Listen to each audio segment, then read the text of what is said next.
In this video, we are talking about 7 receivers who I think are going to go off in week 2 of fantasy football. I think all these guys go absolutely crazy. Leave your start sit questions down below in the comment section. All I ask is if you can please like the video, subscribe to the channel. Let's jump right into it, starting with Quentin Johnston. If you spent all that fab money, your number one waiver claim, whatever it was to get him on your roster, you are starting him this week. He's coming off a huge performance in week 1, 5 receptions, 79 yards, 2 touchdowns against the Chiefs, 24.9 fantasy points. The underlying data, the overall usage is really good. I think Johnston is here to stay. The Chargers love this kid. He ran 36 routes in week 1, which was only second to Ladd McConkey, 87.8% route per dropback rate, 21% target share, 2.19 yards per route run, 24% first read share. The Chargers are using him in a completely different way this year that fits his skill set, that fits what he's good at, and it's working, and it's going to continue to work as Johnston was the 5th highest graded receiver in week 1. That's something we would never have said last year, along with ranking 21st in separation and 9th in route win rate. This is a better receiver than people think. We might be on the horizon of a year 3 breakout for the former first-round pick, and I personally think he's going to stay hot on Monday night against a vulnerable secondary for the Las Vegas Raiders. So yeah, like I said, if you have Johnston, you're playing him. I think he's in for a big year. This Chargers offense looks really fun. Justin Herbert's cooking, and Johnston is going to be a big part of what they are doing moving forward. On to our next guy, Devontae Smith. Yeah, didn't have a great game in week 1. Neither did A.J. Brown. If you had A.J. Brown, I have him on a couple teams. It wasn't great, obviously, but Jalen Hurts only threw for 152 yards. The Eagles did most of their damage on the ground, whether it was Hurts running, Saquon running, and the Cowboys didn't have many answers to stop it. No Micah Parsons. Run defense just isn't very good this year. But running against the Chiefs is a different story. Saquon Barkley, even in the Super Bowl last year, did not have a good yards per carry. So if he struggles, which the running game could very well struggle, they're going to result in throwing the football, obviously. We know Dallas Goedert, very questionable for this game with a knee sprain. And I think Devontae is in for a huge game this year as he was a top 12 receiver in points per game last year when one of Dallas Goedert or A.J. Brown missed. So pretty much if there's one less guy in the passing attack, right, it's going to be very condensed targets between Smith, AJB, a little bit to Saquon Barkley. I think Philadelphia's strategy to win this game this week is going to be to lean on the pass, especially after what the Chargers did against the Chiefs on Friday night last week. We know Quentin Johnston, Keenan Allen, Ladd McConkey, they all had really good games, and they combined for 18 receptions, 221 yards, 3 touchdowns, 26 targets. I'm expecting Devontae and A.J. Brown to both have huge games in this one. Moving on to our next guy, Travis Hunter, who was a big part of what Jacksonville was doing on offense in week 1. 62% of the offensive snaps, led the team in targets and receptions, 28% first read share, tied with Brian Thomas Jr., resulting in 8 targets, 6 receptions, 33 yards. He could have had a bigger day if Trevor Lawrence just was a better quarterback. T-Law had a bad outing for the most part. He was missing Brian Thomas Jr. on several easy throws and missed Hunter on a couple as well, but hopefully Lawrence, for the sake of both guys, can figure it out. And Hunter only played 6 snaps on defense in week 1. We know head coach Liam Cohen has come out and said that he might have a bigger role on defense this week, probably because of Jamar Chase and T. Higgins on the other side of the ball. So if that's the case, I don't know if that necessarily means less offensive snaps for Hunter. I'm assuming not. So you can expect him to still be a big part of this offense. And I think this could be a high-scoring game against the Bengals. Vegas has this game tied for the highest point total on the slate at 48.5. Jacksonville will likely be chasing points in this one, but they shouldn't have any problems scoring touchdowns against this really bad Cincinnati Bengals defense. We know the Bengals on offense last week really struggled. So I'm expecting Joe Burrow, T. Higgins, Jamar Chase to come out on fire. And yeah, this Bengals defense was so bad last year. They allowed 25.5 points per game.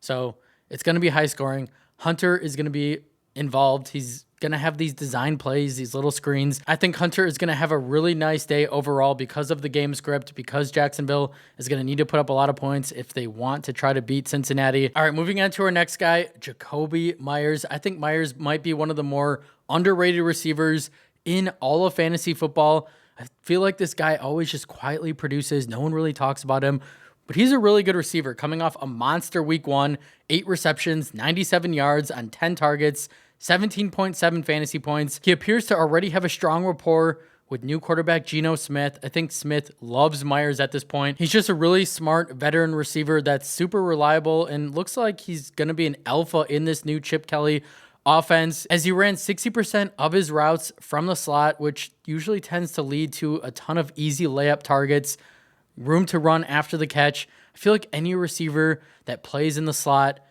results in a lot of fantasy points. It's such a cheat code, especially for fantasy.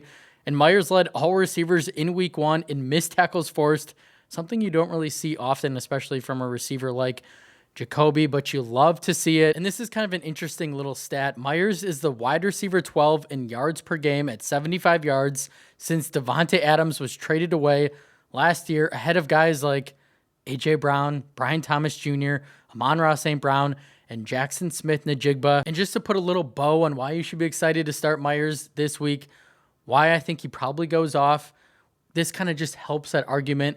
He destroyed the Chargers in week 18 last year, 9 receptions, 123 yards, and a touchdown on 10 targets. So yeah, I mean, that really doesn't mean anything, but he's beat up this team before, and I think it's going to happen again in week 2. All in all, this is a really good receiver that is on an elevated Vegas offense with a new quarterback, a new offensive coordinator, new head coach. And I think Myers could be in for an even bigger game on Monday Night Football if Brock Bowers is limited or out, as he's dealing with that knee injury. So get Myers in your lineup. He's probably already in your lineup, but you can feel really confident about starting him again in week 2. Moving on to our next guy, DK Metcalf, who had a nice debut on his new team, Pittsburgh Steelers.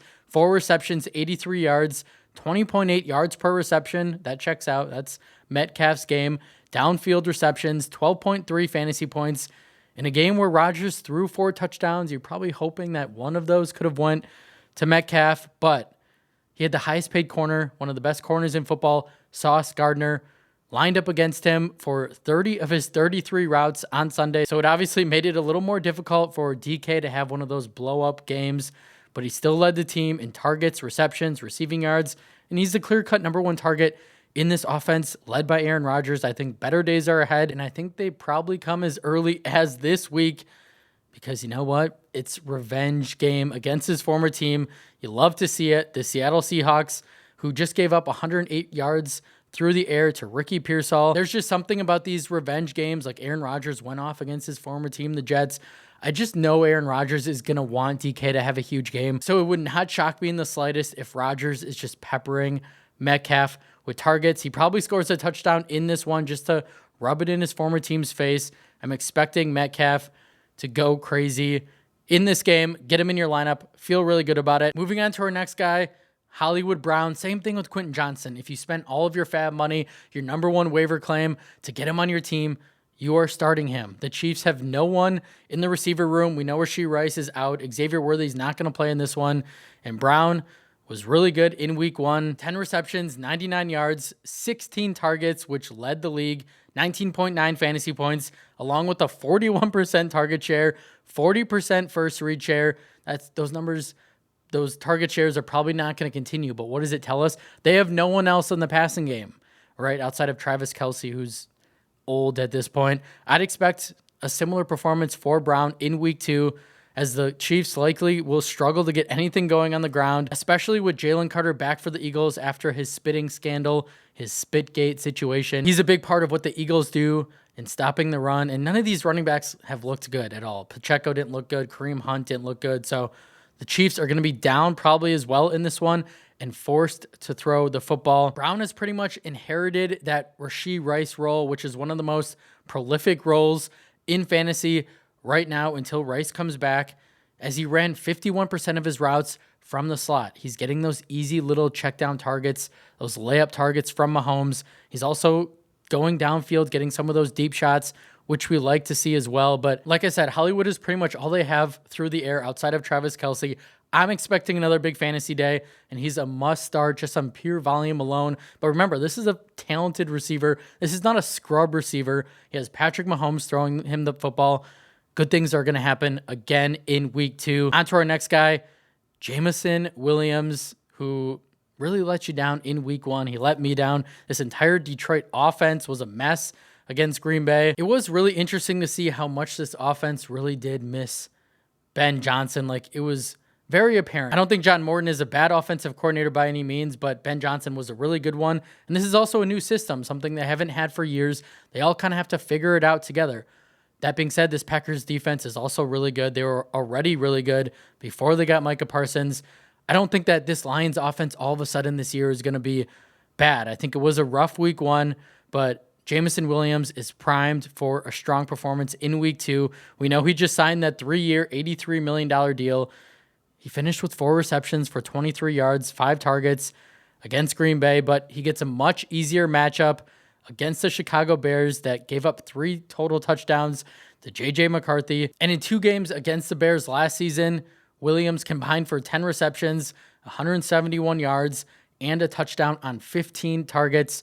The Lions are at home where everyone tends to play better. Goff tends to play better. The entire team tends to play better at home. And Williams averaged 15 PPR points in 9 home games last season, including the playoffs. I'm assuming this Lions offense is pretty upset with how they played in week 1. They got embarrassed. They did not look good. And now, guess what? They play their former offensive coordinator that they desperately miss because he's now the head coach for the Bears. What do they want to do? They want to crush him, right? So you have a team that's fired up, that's highly motivated. This is still a good offense. So I'm expecting this Lions offense to come out the gate firing. I think Jameson Williams is going to be a big part of what they do this week. Don't bench him yet after a performance where the entire offense looked bad, right? Keep JMO in your lineup, throw him in your flex, and I think he goes off. That's all I have for you guys today. Thank you so much for watching. If you took away anything from the video, again, if you can please like the video, subscribe to the channel, leave your start sit question down below. I'll be happy to answer it, and I'll see you in the next one.